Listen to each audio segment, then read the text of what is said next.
ప్రపంచవ్యాప్తంగా చాలా ఐటీ కంపెనీల్లో ఉద్యోగులు ఎగిరిపోతారో ఎవరికీ తెలియదు. రోజుకో కంపెనీ నుంచి భారీగా ఉద్యోగులను లేట్స్ కింద జాబ్స్ పోతున్నాయి. ప్రస్తుతం ఐటీ కంపెనీల్లో ఉద్యోగాల లేట్స్ సర్వసాధారణమైపోయాయి. దీంతో దేశవ్యాప్తంగా చాలా కంపెనీల్లో ఉన్న ఉద్యోగ భద్రత లేదని స్పష్టంగా అర్థమవుతుంది. ఇక టెక్నాలజీతో ఆర్టిఫిషియల్ ఇంటెలిజెన్స్ ఏఐతో లాభాలు కలగడం సంగతి పక్కన పెడితే ఐటీ ఉద్యోగులపై తీవ్రంగా ఎఫెక్ట్ పడుతోంది. తాజాగా టాటా కన్సల్టెన్సీ సర్వీసెస్ టీసీఎస్ సైతం భారీగా ఉద్యోగుల సంఖ్యలో కోత పెట్టేందుకు సిద్ధమైంది. కత్తులు సరిపోవడం లేదు, రంపాలు బయటికి తీస్తున్నాయి టెక్ కంపెనీలు. వేలకు వేల ఉద్యోగాల్ని రప్పారప్పా కోసేస్తున్నాయి. ఐటీ సేవల సంస్థ టాటా కన్సల్టెన్సీ సర్వీసెస్ భారీగా ఉద్యోగాల కోతకు సిద్ధమైంది. ఈ ఆర్థిక సంవత్సరం వరల్డ్ వైడ్ గా 12,261 మంది ఉద్యోగుల్ని ఇంటికి పంపబోతుంది.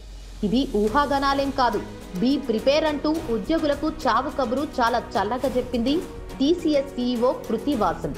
అంతర్జాతీయ అనిశ్చితులతో తోడు ఆర్టిఫిషియల్ ఇంటెలిజెన్స్ వల్లే ఇంత భారీగా కోత పెడుతున్నట్లు టీసీఎస్ చెప్తోంది.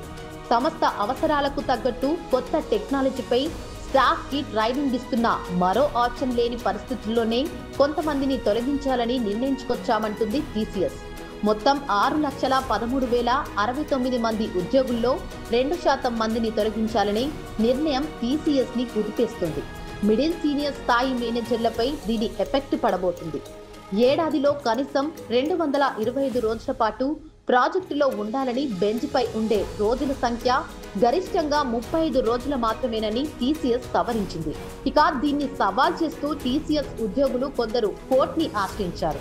ఇక ఇదే సమయంలో టీసీఎస్ నుంచి ఉద్యోగుల తొలగింపు ప్రకటన వెలువడింది. ప్రస్తుతం ఆర్థిక సంవత్సరంలో ఏప్రిల్, జూన్ త్రైమాసికంలో 6 టాప్ ఐటీ కంపెనీల రిక్రూట్మెంట్స్ ఏడాది క్రితంతో పోలిస్తే ఏకంగా 72% తగ్గాయి. తీసివేతలే తప్ప పూడికలు లేవనట్లే ఉన్నాయి ఐటీ దిగ్గజ కంపెనీల నిర్ణయాలు.